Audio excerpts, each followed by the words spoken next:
இதுல ரிஷபத்தை பொறுத்த வரைக்கும் குட் நியூஸ் என்ன அப்படின்னா, 7ஆம் அதிபதி செவ்வாய் 11 லாபத்தில். அப்போ கணவனால் மனைவியால் லாபம். சார் இதெல்லாம் ரிஷபராசிக்கு நடக்குமா அப்படின்னா, கோச்சாரத்தில் அவ்வாறுதான் கிரகங்கள் அமைகிறது. எல்லா ரிஷபராசிக்காரர்களும் சார் என்னுடைய லைஃப் பார்ட்னர் எனக்கு தோல்வியும் அவமானத்தையும் தான் கொடுத்து கொண்டிருக்கிறாருன்னு கமெண்ட்ஸ்லயே நிறைய தடவை எழுதியிருக்கிறாங்க. இந்த வெற்றியை அடைவதற்குள் ஒரு ரோலர் கோஸ்டர். ஏன்னா இந்த 2 அசுப கிரகங்களின் சேர்க்கை நேரடியாக உங்களுடைய 5ஆம் இடம் புத்திஸ்தானத்தை பார்க்கிறது. இப்படி ஆயிடுமோ அப்படி ஆயிடுமோ, கையை விட்டு போயிடுமோ அப்படிங்கிற மாதிரி எல்லாம் நிறைய மன உளைச்சலுக்கு பிறகு கடைசியில் அந்த வெற்றியோ அந்த நிம்மதியோ அந்த சந்தோஷமோ கண்டிப்பாக ரிஷபராசிக்காரர்களுக்கு ஏற்படும். உங்களுடைய ஹஸ்பண்டுக்கும் உங்கள் அப்பாவுக்கும், இல்லைன்னா நீங்கள் ரிஷபராசியாக இருந்தால் உங்கள் ஒய்ஃபுக்கும் உங்கள் அப்பாவுக்கும் ஏற்படக்கூடிய ஒரு சின்ன சின்ன கரடு முரடான அனுபவங்கள். சார் இதெல்லாம் மேரேஜ் ஆன அந்த நிமிஷத்துலேருந்தே எங்கள் வீட்டில் இருக்குது சார் அப்படின்னு நீங்கள் சொல்வது எனக்கு நன்றாக புரிகிறது. இருந்தாலும் இது காலகட்டங்களில் கொஞ்சம் கூடுதலாக இருக்கும். ஹலோ ஃப்ரெண்ட்ஸ், திரும்பவும் ஒரு சுவாரஸ்யமான பதிவு. கோச்சாரத்தில் செவ்வாய் அப்படிங்கிற ஒரு கிரகம் மீனராசி மண்டலத்துக்குள் ஏப்ரல் மாதம் 3ஆம் தேதி நுழைய போகிறது. மே மாதம் 11ஆம் தேதி வரை கிட்டத்தட்ட 40 நாட்கள் இந்த செவ்வாய் மீனராசி மண்டலத்தில், அதுவும் சனி அப்படிங்கிற ஒரு கிரகத்துடன் சேரப்போகிறது. முறையே முதல்ல குருவுடைய நட்சத்திரம் பூரட்டாதி, சேட்டனுடைய நட்சத்திரம் உத்திரட்டாதி, பிறகு புதனுடைய நட்சத்திரம் ரேவதி. இந்த நட்சத்திரங்களை கடக்க போகிறது. இப்போ இந்த சனி செவ்வாய் சேர்க்கை அப்படிங்கிறதே பொதுவாகவே ஒரு 2 அசுப கிரகங்களின் சேர்க்கை, அதாவது நாம் எதிர்பார்க்க கூடாத ஒரு சேர்க்கை அப்படின்னு கூட சொல்லலாம். இருந்தாலும் இந்த சேர்க்கையானது நிறைய பேரை தாக்க போகிறது, சில பேரை தூக்க போகிறது.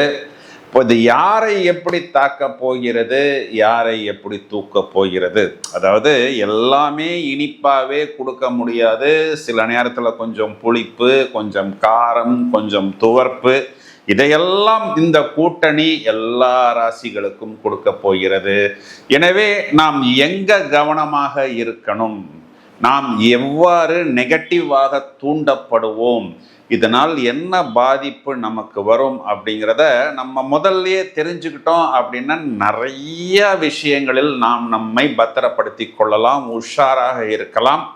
இந்த இடத்துக்குள்ள போனால் ஒரு பள்ளம் இருக்கு அப்படின்னு நமக்கு தெரிஞ்சா எப்படி நாம் அந்த இடத்தை அவாய்டு பண்ணி போய் விடுவோமோ, அதை போல் இந்த நிகழ்ச்சியை காணக்கூடிய நபர்கள் எந்த விஷயத்தை எவ்வாறு அவாய்டு செய்ய வேண்டும் அப்படிங்கிறத வழக்கம் போல் தெளிவாகவும் கொஞ்சம் சுவாரஸ்யமாகவும் கொஞ்சம் யதார்த்தமாகவும் உங்கள் ராசிக்கு என்ன அப்படிங்கிறதை இப்பொழுது விவரமாக காண்போம்.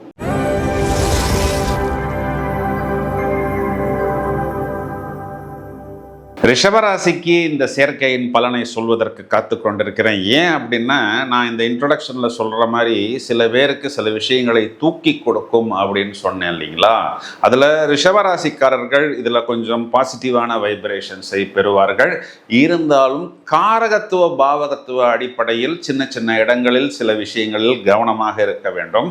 இதில் ரிஷபத்தை பொறுத்த வரைக்கும் குட் நியூஸ் என்ன அப்படின்னா, 7ஆம் அதிபதி செவ்வாய் 11 லாபத்தில்.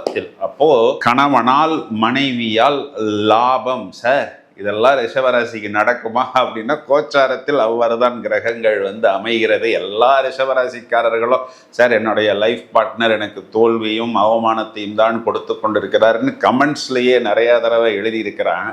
இருந்தாலும் 7ஆம் அதிபதி 11ஆம் வீட்டில். அப்போ இது லைஃப் பார்ட்னர், பிஸ்னஸ் பார்ட்னர், இவர்கள் 2 பேருமே உங்களுக்கு ப்ராஃபிட் லாபத்தை கொடுப்பார்.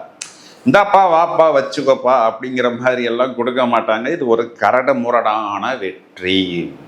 இந்த வெற்றியை அடைவதற்குள் ஒரு ரோலர் கோஸ்டர். ஏன்னா இந்த 2 அசுப கிரகங்களின் சேர்க்கை நேரடியாக உங்களுடைய 5ஆம் இடம் புத்திஸ்தானத்தை பார்க்கிறது. இப்படி ஆயிடுமோ அப்படி ஆயிடுமோ, கையை விட்டு போயிடுமோ அப்படிங்கிற மாதிரி எல்லாம் நிறைய மன உளைச்சலுக்கு பிறகு கடைசியில் அந்த வெற்றியோ அந்த நிம்மதியோ அந்த சந்தோஷமோ கண்டிப்பாக ரிஷபராசிக்காரர்களுக்கு ஏற்படும். காரகத்துவ பாவகத்துவ அடிப்படையில் பார்த்தோம்னா செவ்வாய் பூமியை குறிக்கிறது, சகோதரனை குறிக்கிறது.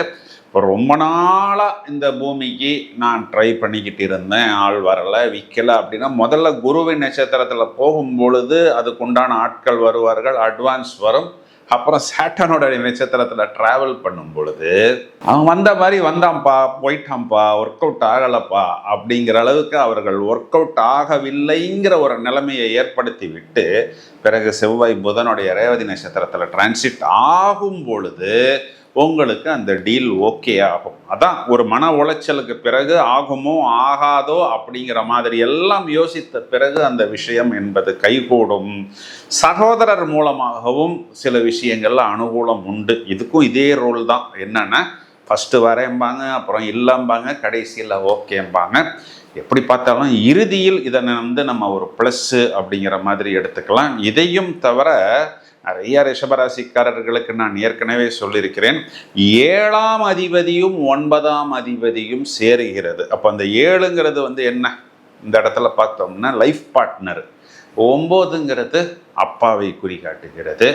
அப்போது உங்களுடைய ஹஸ்பண்டுக்கும் உங்கள் அப்பாவுக்கும், இல்லைன்னா நீங்கள் ரிஷபராசியாக இருந்தால் உங்கள் ஒய்ஃபுக்கும் உங்கள் அப்பாவுக்கும் ஏற்படக்கூடிய ஒரு சின்ன சின்ன கரடு முரடான அனுபவங்கள். சார் இதெல்லாம் மேரேஜ் ஆன அந்த நிமிஷத்துலேருந்தே எங்கள் வீட்டில் இருக்குது சார் அப்படின்னு நீங்கள் சொல்வது எனக்கு நன்றாக புரிகிறது. இருந்தாலும் இது காலகட்டங்களில் கொஞ்சம் கூடுதலாக இருக்கும். என்ன விஷயம், சுற்றி சுற்றி போனால் அதே விஷயம், ப்ராஃபிட்டு, லாபம், இடம், பூமி, சொத்து.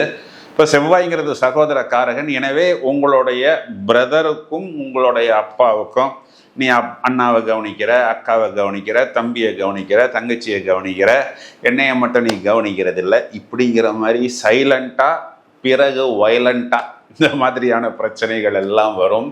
இன்னும் நிறைய ரிஷபராசிக்காரர்களுக்கு இந்த செகண்ட் ஹஸ்பண்டு, செகண்ட் ஒய்ஃபு, 7, 9 கூட்டணி 11. அப்போ என்ன பண்ணிடுவாங்க அப்படின்னா 7ங்கிறது உங்களுடைய லைஃப் பார்ட்னர், 9ங்கிறது உங்களுடைய எக்ஸ்டென்ஷன், 11ங்கிறது உங்களுடைய எக்ஸ்டென்ஷன்.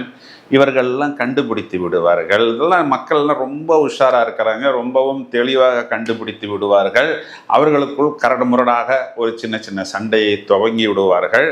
இப்போ என்ன ஆகும் அப்படின்னா இந்த இடத்துல 11ஆம் இடத்தில் இருக்கக்கூடிய சாட்டர்ன் உங்களையே பார்க்கிறார், 11ஆம் இடத்தில் இருக்கக்கூடிய செவ்வாய் உங்களுடைய வாக்குஸ்தானத்தை பார்க்கிறார்.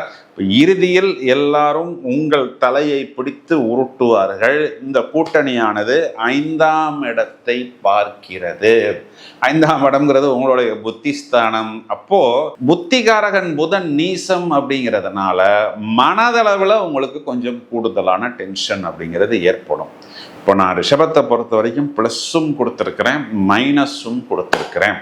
ப்ளஸ்ஸை நீங்கள் அதிகரித்து கொள்ள வேண்டும், மைனஸை நம்ம கம்மி பண்ணணும் அப்படின்னு என்ன பண்ணணும், ஆதிவாசி அடக்கிவாசி. இதுக்கு அர்த்தம் எல்லாருக்குமே நல்லா தெரியும். அப்போது நான் சொன்ன மாதிரி இந்த இடத்துல பள்ளம் இருக்குது அப்படின்னா அதனை நாம் அவாய்டு செய்து போவது, நம்மளுடைய கலாச்சாரம் ஒருவனுக்கு ஒருத்தியாகவே இருப்பது, லெஃப்ட் ரைட்டு பார்க்காமல் நேராக வண்டியை ஓட்டி கொண்டு போவது. இதனுடைய அர்த்தம் எல்லாருக்கும் நன்றாக தெரியும். முடிந்தவரை யோகா, தியானம், மெடிடேஷன் போன்ற விஷயங்களில் நீங்கள் ஈடுபட்டால் கண்டிப்பாக உங்களுக்கு அனுகூலமான பலன்கள் உண்டு. கொஞ்சம் கரடுமுரடான ஒரு ரைடாக இருந்தாலும் இந்த கூட்டணியில் உங்களுக்கு 11th ஹவுஸ் குறிகாட்டக்கூடியது லாபம், ஃபுல்ஃபில்மெண்ட் ஆஃப் டிசையர்ஸ், ப்ராஃபிட் அப்படிங்கிறது கண்டிப்பாக உண்டு. இதனை நீங்கள் புத்திசாலித்தனமாக உபயோகித்துக் கொள்ளுங்கள். ரிஷபத்தில் ஒரு பாயிண்ட் சேர்க்கலாம். என்னன்னா குறிப்பாக இப்போ சார் நீங்கள் சொன்ன மாதிரி இந்த பிரச்சனைகள்லாம் சொல்லியிருக்கிறீங்களே, இதெல்லாம் எப்போ வரும் அப்படின்னு கேட்டிங்கன்னா உங்களுக்கு 8வது ராசி 17வது நட்சத்திரம் வரக்கூடிய நாட்கள்லையோ, இல்லைன்னா செவ்வாயோடைய நட்சத்திரமான மிருகசீஷம், அவிட்டம், சித்திரை வரக்கூடிய நாட்கள்லையோ நீங்கள் கொஞ்சம் கூடுதல் கவனம் எடுத்துக்கொள்ள வேண்டும். ஸோ இது காலகட்டங்களில் யார் துரோகி, யார் நம்மை ஏமாற்ற போகிறார், யார் நம்மை உபயோகித்து கொண்டு நம்மை தூக்கி போடுகிறார் அப்படிங்கிறதெல்லாம் ஒரு எக்ஸ்ரே ஸ்கேனிங் மிஷின் இல்லாமல் நீங்கள் கண்டுபிடித்து விடுவீர்கள். யானை படுத்தாலும் குதிரை மட்டு அப்படிங்கிறதை நீங்கள் உணர்ந்து விடுவீர்கள். ஸோ இதுக்கு என்ன பரிகாரம் அப்படின்னா, பொதுவாகவே இந்த செவ்வாய் சனி சேர்க்கைக்கு சனிக்கிழமைகளில் நரசிம்மர் ஆஞ்சநேயர் வழிபாடு செய்வதும், செவ்வாய்க்கிழமைகளில் முருகனை வழிபாடு செய்வதும், அஷ்டமி திதிகளில் பைரவரை வழிபாடு செய்வதும். எல்லா சிவன் கோயில்லையும் பைரவருடைய சன்னிதானம் உண்டு. ஸோ தேய்பிறை வளர்பிறை அஷ்டமி திதிகளில் பைரவர் வழிபாடு, குறிப்பாக தேய்பிறை அஷ்டமி உங்கள் வீட்டுக்கு பக்கத்தில் இருக்கக்கூடிய பிரதான முருகன் கோயிலில் செவ்வாய்க்கிழமைகளில் அர்ச்சனை, அன்னதானம், அபிஷேகம், இல்லைன்னா இந்த முருகனுக்கு உங்களுக்கு தெரிந்த ஸ்தோத்திரங்கள், மந்திரங்கள், ஜபங்கள் செய்வது, இதெல்லாம் தலைக்கு வரதை அப்படியே கேப்புடன், அதாவது தலைப்பாகையுடன் திருப்பி எடுத்து கொண்டு போய்விடும்.